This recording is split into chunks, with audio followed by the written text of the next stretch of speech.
Nouvelle édition de Défense, ravi de vous retrouver. On va parler d'actualité et surtout d'explication. Comment en est-on arrivé là, ici, avec ces menaces sans arrêt de l'Iran, du Hezbollah, de tous les proxys des rebelles Houthis et d'Irak. D'abord, pour commencer, pour mieux comprendre ce qui pourrait arriver sur le territoire israélien, eh bien, Shani Guidalia, vous avez préparé un tour d'horizon des forces de frappe. D'abord, des gardiens de la Révolution. Regardez. Les gardiens de la Révolution ont développé une gamme de missiles et de drones.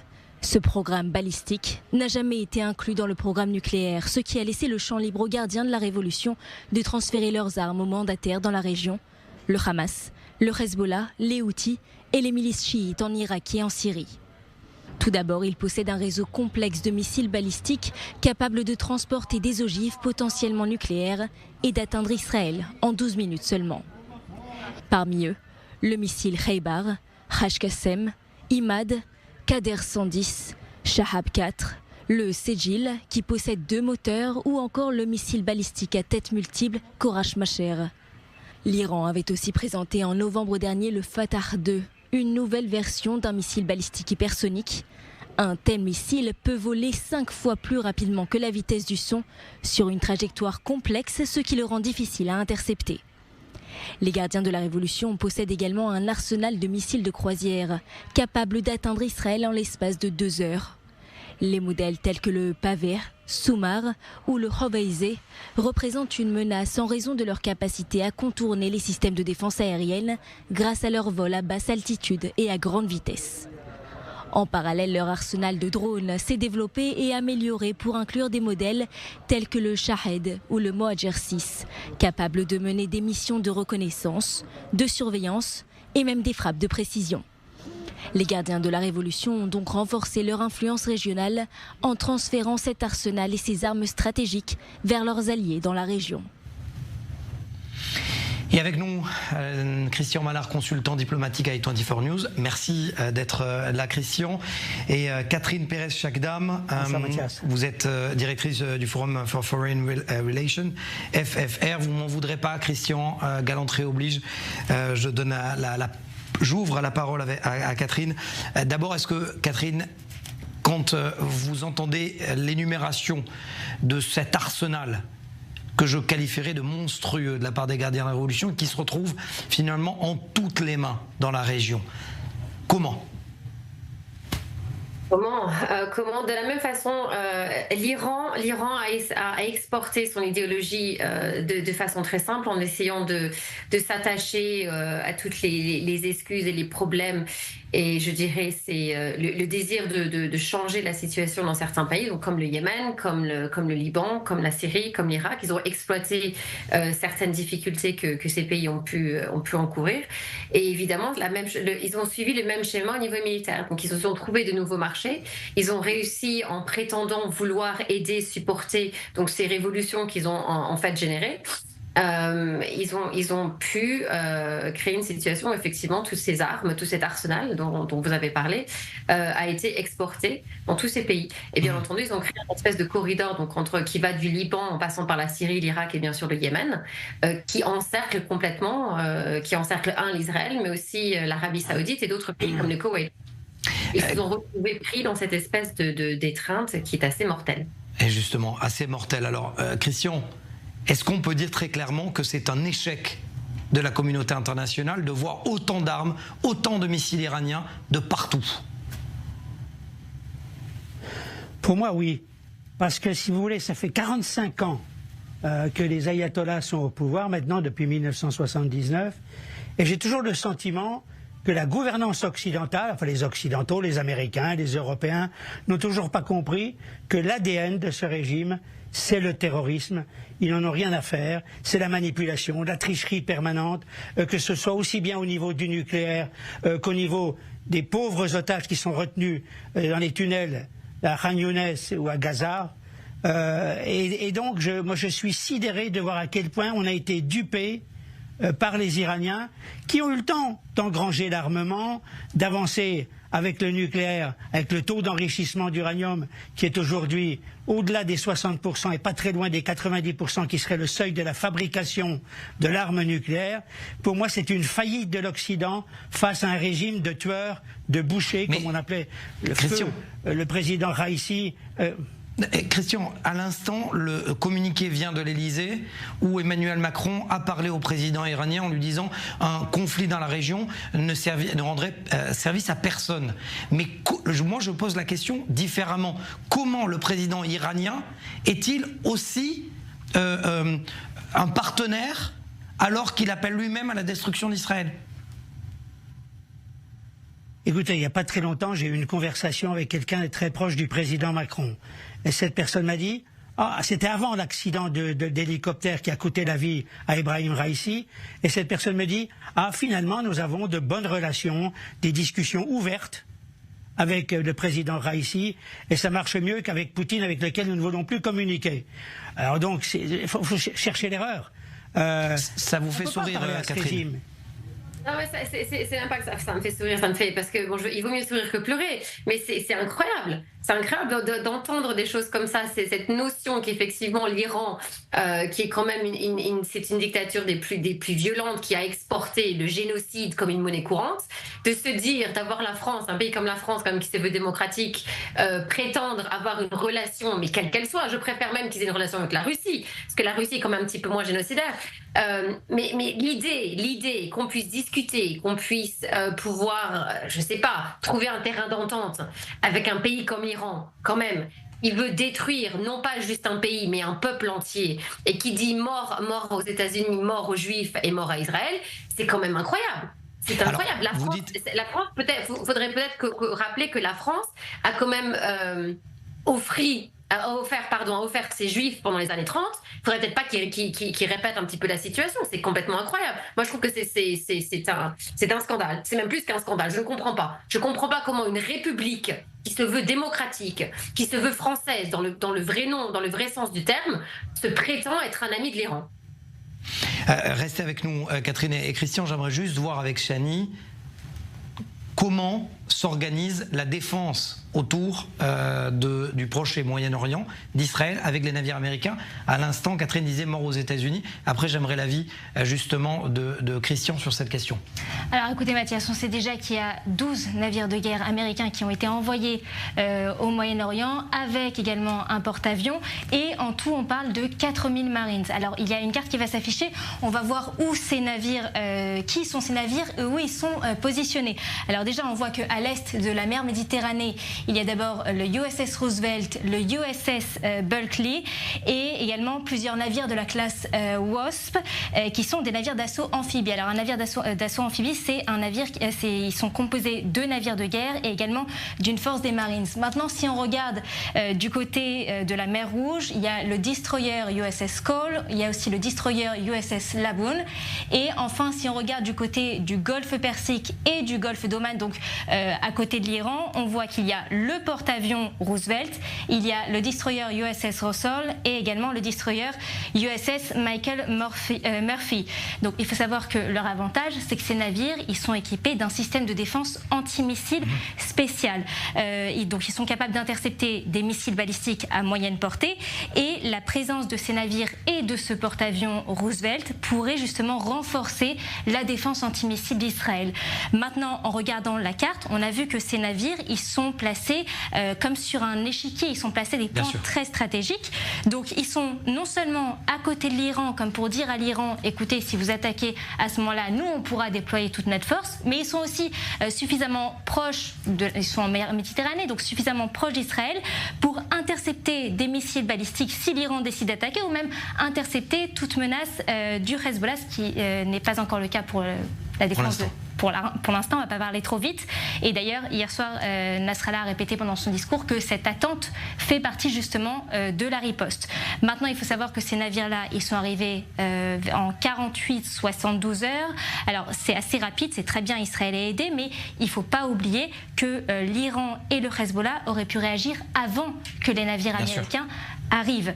Donc maintenant, la question principale, c'est est-ce qu'Israël peut se permettre d'attendre autant de temps ou se débrouiller seul?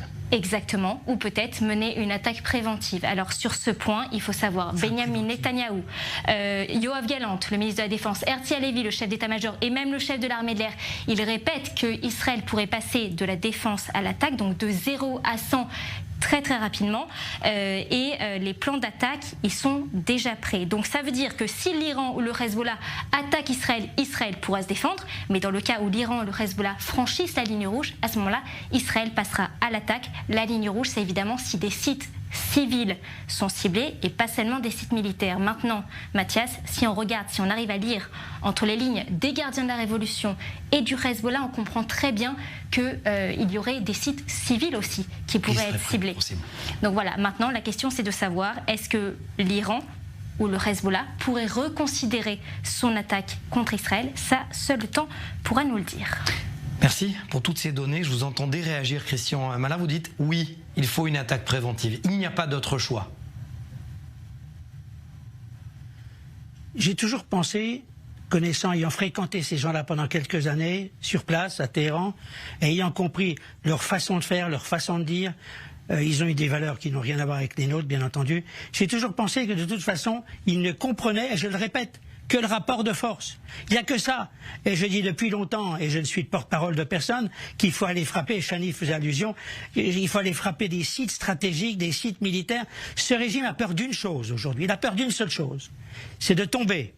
Et en même temps de faire tomber son programme nucléaire, qui serait son assurance vie s'il voyait le jour. Donc, je pense qu'il ne faut pas faire de cadeaux. Alors, frappe préventive, pourquoi pas, mais de toute façon, même si on dit de part et d'autre qu'on n'a pas intérêt à un conflit ouvert qui aurait des conséquences dévastatrices sur l'ensemble du Moyen-Orient, moi je suis persuadé que si les Américains, avec les Israéliens, les Occidentaux et même les pays des accords d'Abraham étaient tous ensemble, faisaient une immense coalition, je pense qu'on arriverait peut-être à faire tomber, enfin, cet ayatollarchie qui est là, comme je le disais au début, depuis 45 ans. Christian, et ça commence à bien faire. Christian, rapidement, en 67, il y avait ces menaces du général de Gaulle qui avait dit à Abba Eban, à Lévi Eshkol, ne frappez surtout pas parce que ça sera une catastrophe. Ils l'ont fait. La catastrophe, c'est qu'Israël a gagné cette guerre. Pourquoi aujourd'hui, il y a des secrétaires d'État comme Anthony Blinken, qui était autrefois votre ami, selon ma propre oreillette, qui appelle aujourd'hui Monsieur Sinwar. Monsieur Sinwar. Anthony Blinken a oublié deux choses concernant Monsieur Sinwar. Vous avez remarqué, Mathias, que si vous coupez le nom de M. Sinwar en deux, vous avez d'un côté Sin, en anglais, ça veut dire le péché, et le péché de M. Sinwar, ça a été de torturer, de tuer, de violer des Israéliens le 7 octobre 2023. Puis vous avez Sinwar, la guerre à Israël. Et je pense que ce monsieur doit être éradiqué, tout comme c'est son organisation terroriste.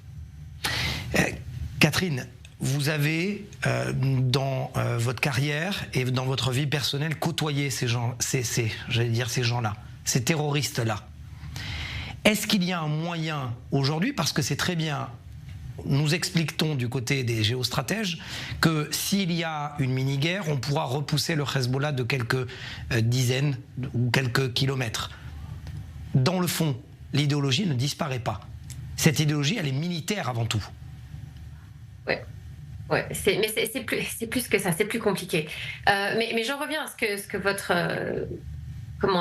Christian. Votre expert, oui, sur ce que Christian disait. Déjà, je pense pas que s'il y a une guerre, effectivement, ça va pas être une guerre préventive, dans le sens qu'ils ont déjà déclaré la guerre à l'Israël. Donc je vois pas pourquoi on parle de guerre préventive ou proactive. Non, c'est une guerre de défense, parce que peu importe qui tape le premier, ils ont déjà déclaré la guerre en 1979. Donc ça, c'est déjà fait.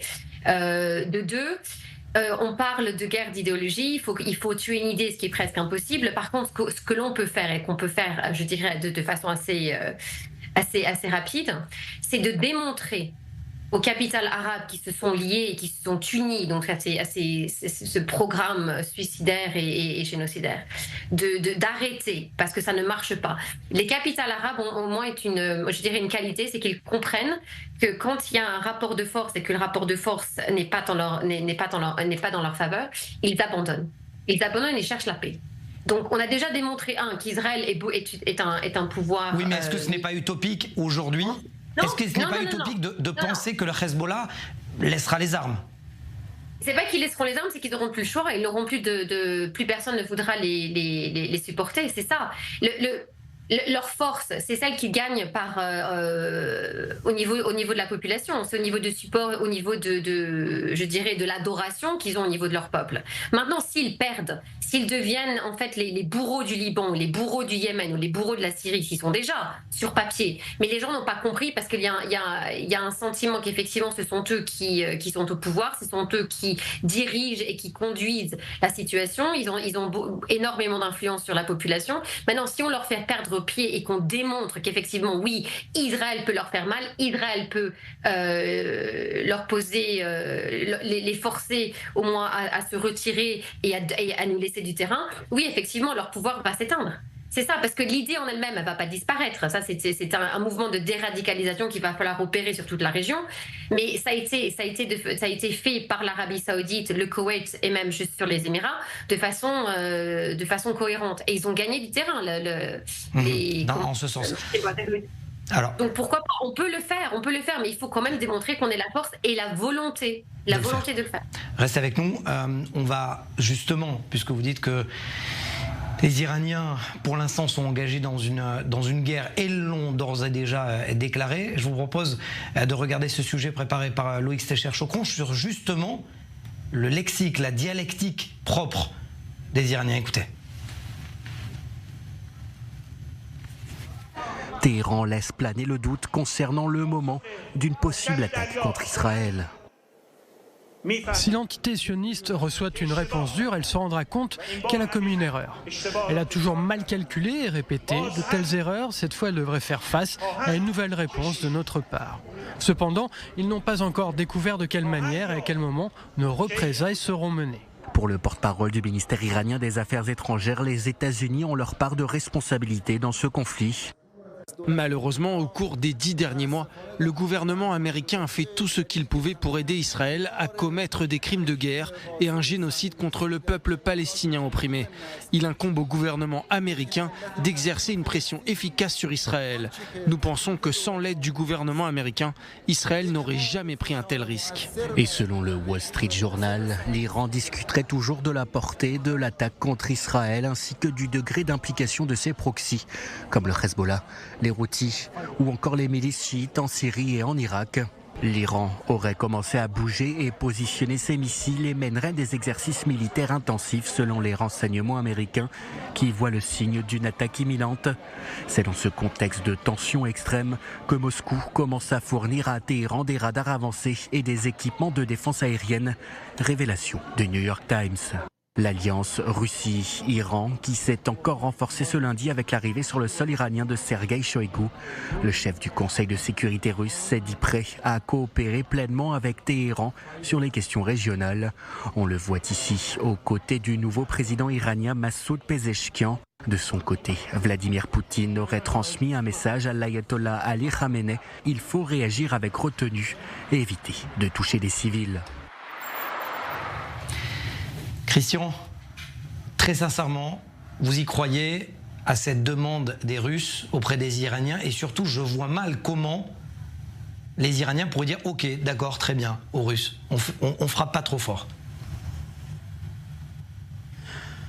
Vous savez, il faut quand même rappeler que lors d'un mandat, un des mandats de Benyamin Netanyahou, il y avait une collusion, vous vous en souvenez, je crois bien sûr, vous avez parlé entre nous, une collusion entre la Russie et Israël. C'était une période où les Iraniens qui étaient en territoire syrien posaient des problèmes de management sur le territoire syrien avec l'Iran. Exact. Et Poutine avait dit à Netanyahou, moi ça m'arrange quand vous allez frapper les cibles du Hezbollah et de l'Iran à l'intérieur du territoire syrien, moi ça m'arrange, donc continuez, vous me prévenez et vous agirez dans ce sens. Ça arrangeait à la fois Israël et ça arrangeait Poutine. Les temps ont changé aujourd'hui. Je ne sais pas, Poutine est un grand joueur d'échecs, c'est un grand manœuvrier. Qu'est-ce qu'il peut avoir en tête et tout. En tout cas, il y a une chose qui est certaine, c'est qu'il ne peut pas s'en prendre à Israël directement. Et je n'ai pas le sentiment, en effet, qu'il soit entendu par les Iraniens, jusqu'à présent, qui n'en font qu'à leur tête. Maintenant, on verra ce qui va se passer dans les heures, les jours qui viennent. Très rapidement, leur vendre du matériel qui n'est pas si sophistiqué que cela, ça peut être une idée des Russes auprès des Iraniens ? Difficile à dire, Mathias. Je pense que c'est vrai que la Russie fournit beaucoup d'armements à l'Iran, de toutes sortes, des missiles, des drones. Mais pas toujours efficaces.